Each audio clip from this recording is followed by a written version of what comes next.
guys, and welcome back to my channel. So when I was setting up my bullet journal for 2019, I did mention that I would come back and give you guys a look at how I'm doing goal setting this year, because I am trying to change it from ways that I have set goals previously. So if you guys have seen some of my older videos, you'll know that at one point I was doing a 52 goals in 52 weeks challenge.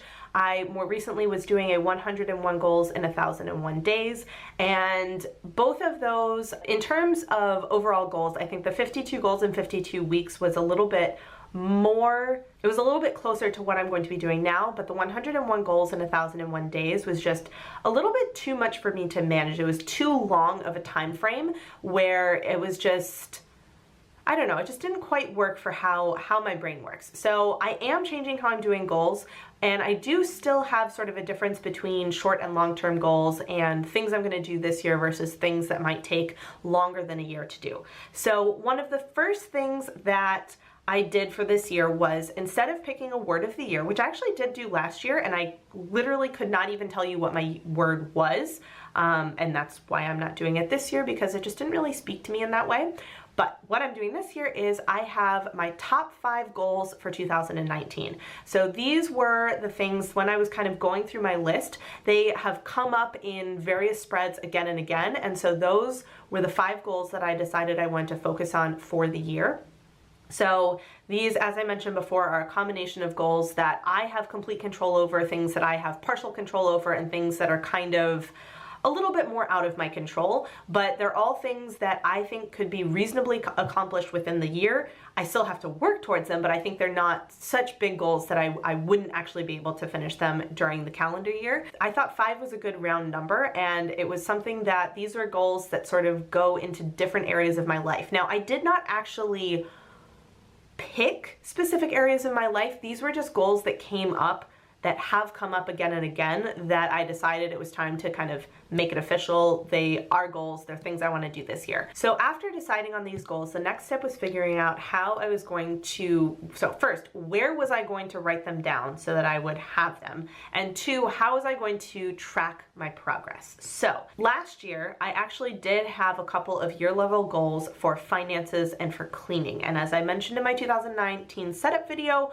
I basically set them up and then kind of forgot about them. So actually, one of the goals I did work towards, because it was just my monthly savings goal and I had a goal for the year that I wanted to reach. I will say that I got about almost 70% to my goal, which is pretty good, but that just tells me that based on my actual income, I set my goal a little bit too high.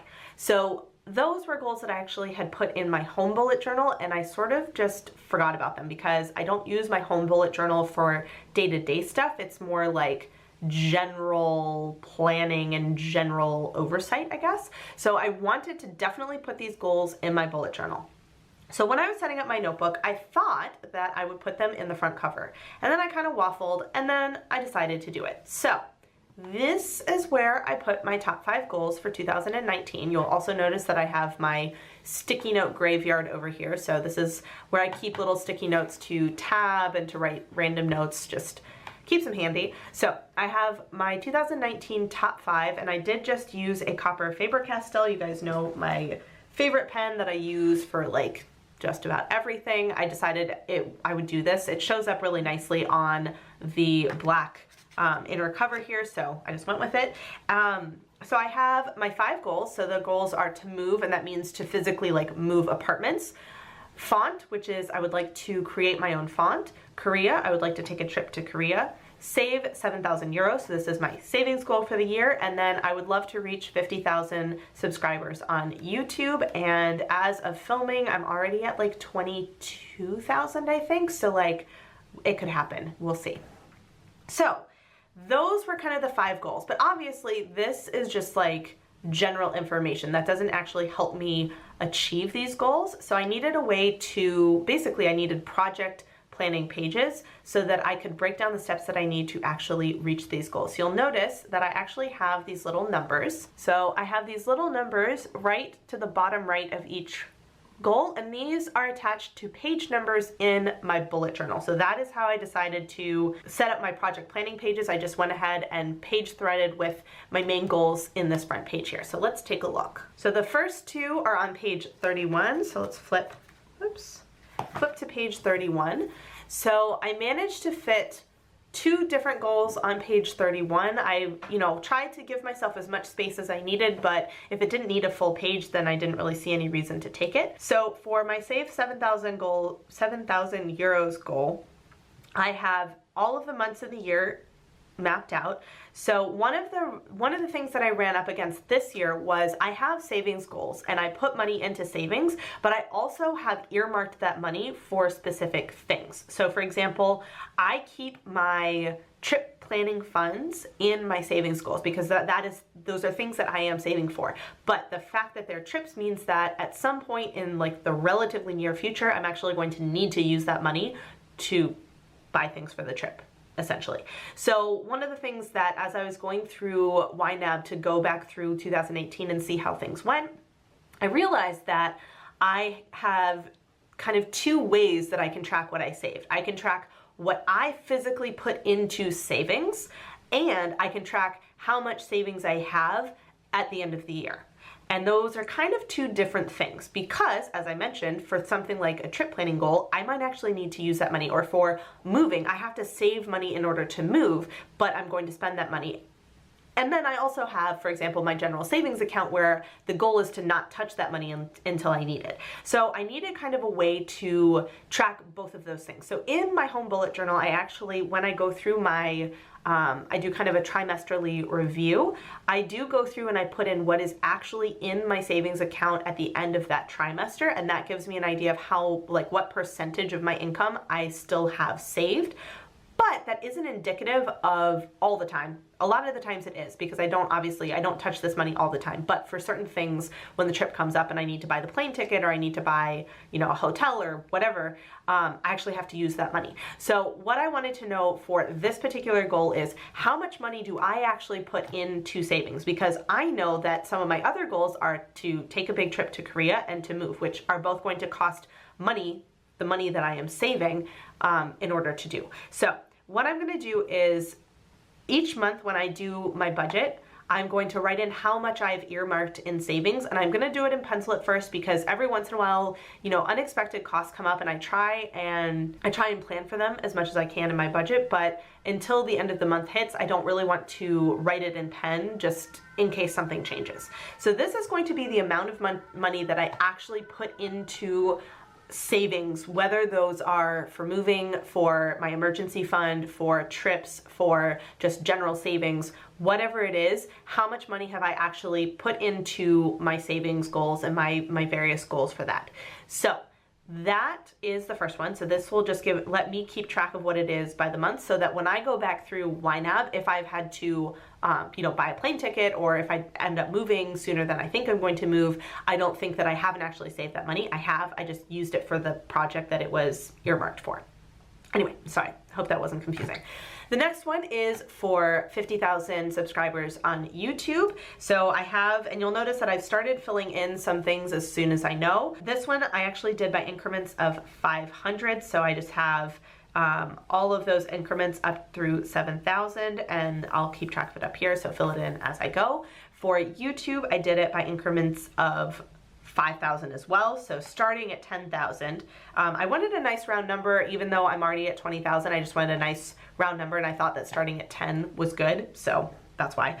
So I was able to already fill in a couple on that. And then if I actually reach this goal, I would like to host a massive giveaway on YouTube. So for this one, for example, I don't actually have a reward because the reward is going to be being able to do the 2 of the other goals that are on my list, essentially. So I didn't feel I needed a reward for this one, but for this one I thought that that would be a really nice thing to do. I don't do a ton of giveaways. It's just not really, I don't know, it's just something that I haven't really gotten into. I don't know why, but I'd like to do one for reaching this goal if I do get there this year, or whenever I get there, even if it's not this year. Anyway, so next up I have my moving goal. So this one, I have this goal in a couple of different places. So I do actually have some spreads in my home bullet journal sort of planning what would I like in my next apartment, and as part of that I do have some logistical things. So in terms of,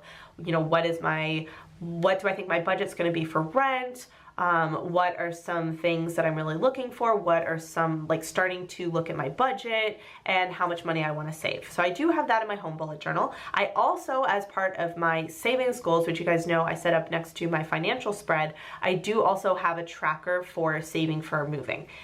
But since I have a spread here, it kind of just made sense to me to also put it here. I know it's redundant, that's just kind of, it's just the way my brain works. So this one I decided to go vertical so that way I'd have more room to fill out tasks, because I'm sure I've missed something. This was just kind of a first pass on things. So for example, I have things like, you know, make an appointment with my rental agency. So I actually made the appointment, but that means that I need to talk to them to launch the search. That means that before I meet them, I need to review my full monthly budget to make sure that the budget that I kind of have in mind for what I would be able to pay for rent is actually going to work based on what my actual monthly expenses are every month, right? So I have to actually do that. So that means that once I do that full monthly budget, I can really pin down what my rent range is. I need to obviously save money, and I need to start budgeting for major pieces. So I need to say, okay, if I do save this amount of money, what is that money going to go towards? Like, obviously when I move, I'm gonna need a bed and I'm gonna need kitchen stuff, but like, what are things that I could kind of wait on until I can save more money, because moving is gonna be a lot of expenses up front and I'm not gonna be able to buy everything all at once. Then, you know, signing lease means I need to give notice at my current apartment, I need to get boxes, I need to pack, I need to enlist help moving, I need to change my address, I need to transfer and or get new internet, which means if I get new internet, I have to cancel my old or just transfer. I need to update various things. I need to buy furniture. I need to deep clean my old apartment and my new apartment. So these were just kind of the first pass. Now, like I mentioned, I probably have more things that as I get further along in the process, I will have. And if there are certain things, for example, let's say for starting the search, the agency comes back and says, hey, we have 5 apartments. I'm making that up, but we have 5 apartments that we want you to look at. One of the things, if I am having a hard time deciding between them, I might then make a project page kind of looking through the different stats for the apartments to see which one suits my needs better. And if that happens, what I'll do is whatever task that particular project page links to, I'll do in parentheses a number to then go to that page number. So this way I have like a home base for these goals, but then if I need more space, I can then page thread and continue on the project pages on other pages. Wow, that was a lot of pages. Anyway, so that is moving. And then again, the tracker for how much money I saved in order to move.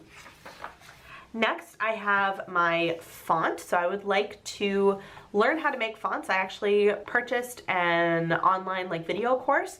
And so I have just been really busy, but I want to actually work on that this year. So my goal this year is to go through the entire course, learn all of the peripheral software that I need to learn in order to actually make the font, and then make my first font. And I eventually would like to make script fonts, but I think for the first one, just to kind of figure out the process, I'm probably going to do a print font. So one of the things that I did was I sat down and thought, okay, what are the things that I need to do in order to do this? So I pulled up the course and I went through, okay, I'm gonna watch all the videos first. Then I think I need to learn how to vector. So that means using Illustrator or GIMP or some other software. And I think I'm gonna look on Skillshare for a class because I have a subscription with them. So that would be a good way to use that. Then when I'm ready to make my font, I need to re-go through the videos and follow the steps along with her as she makes it. So I pulled out the big steps for making the font. So prep your letters, scan them, vector them, prep to import into glyphs, create the font in glyphs, test font, and then save and export. Then a couple other things I thought of was, okay, if I would like to sell this font, I need to research how can I sell it on my website, how can I sell it on Creative Market or other places. If I'm going to sell it, I need to name the font, I need to price the font, and I need to make preview images. And then I have 2 little trackers, because you know me, I love trackers. So the first watch of the videos, I have what percentage of videos have I actually watched. So I have actually already watched 25% of the videos. It's actually 24, but close enough. So once I finish this, then that'll be, this first bullet down here, and then I can go on to the next one. And then once I get to this section, I have a tracker so I can kind of see rather than just checking them off, I can kind of see almost, a progress bar, see how close I am to finishing. So this is prep, scan, vector, import glyph, create, test, and export. So I just essentially took all the things that were here and put them into a little tracker so that I could really visually see how far along I am. So that again is the first pass for the font making. I'm sure I'll have other project pages, but I can then page thread them and then I can refer to all the pages I need to as needed. Last one is Korea. So for Korea, I have a couple of things that I want to do. So save money, buy plane ticket, book lodging. I also need to create a budget. I need to research eating gluten-free in Korea because that is going to be probably a bit of a challenge.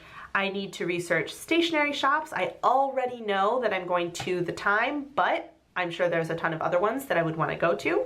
And I also want to research different things that I want to see. So I'm kind of initially planning on going to Seoul just because it's the capital. I've never been to Korea. I felt like that was a good place to start, but I want to look and see for how long I'm going, what all would I be able to do.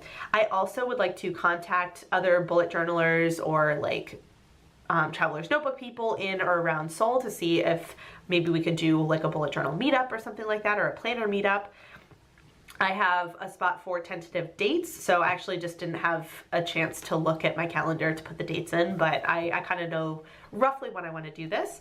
Then I have a couple of trackers, as always. So I thought that without knowing a specific budget, a general budget was about 2,000 euros because I know the plane ticket's probably going to be a little bit more expensive than I usually have to spend for going places. I also want to have a stationery budget because obviously if I'm going to go to Korea, I'm definitely going to want to buy stationery. So like just different things. So I kind of went on what I thought was a reasonable amount, not too much, but not like a, budget on the shoestring kind of thing. It's one of the reasons that I actually put this trip off another year because I wanted to make sure that I was able to plan for it, and if I'm going to go, I want to be able to enjoy and do the things that I'd like to do.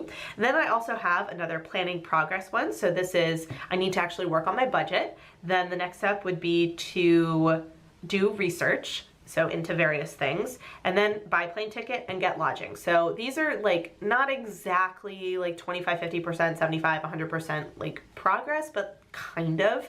Anyway, that was just kind of when I was brainstorming, that seemed to kind of make sense. Then obviously, if I'm going to go to Korea, I've been working on studying Korean. I want to get to a point that I could have basic conversations with people. So I have studied Korean, where I'd like to work on Talk to Me in Korean lesson. So I've already finished lesson 1, or level 1, not lesson 1, level 1. And I'm part of the way through level 2, but I'd like to get up through level 4 before I leave. We'll see. And then I'd also like to maybe have a couple of practice conversations with people. So either people that I know from Instagram who speak Korean, or looking on like a website that kind of, like matches people to have conversations in foreign languages. I'm not sure, but I thought that would be kind of good practice to do before I went. So that is my kind of look at my top 5 goals for 2019.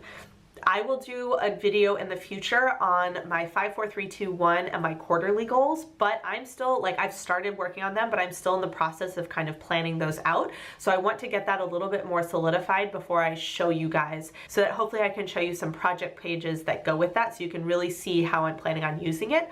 Also, I'm looking at a way of incorporating using the Projo that I got from Claire, Minimal Plan, into the system somehow to just make it a little bit more effective. So I need to still figure all of that out, but I thought that for a start, I would at least show you guys my top 5 goals for 2019, since I already have those decided on, and I did finally sit down and do sort of basic project planning pages for them so that I can start working towards them. So that is all I have for you guys today. If you have any comments or questions on how I'm kind of going about this top 5, let me know down in the comment section. Otherwise, I will see you guys in my next video. Bye. Hey guys, so if you've made it all the way to the end of this video and are actually watching my end screen and you're not subscribed to my channel, I would really appreciate it if you would. There's a little button right there for you to do it. And if you're interested in watching some more of my videos, I have links to 2 of my older videos off to the left there, so you can check those out if you would like to, and I will see you guys in my next video. Bye.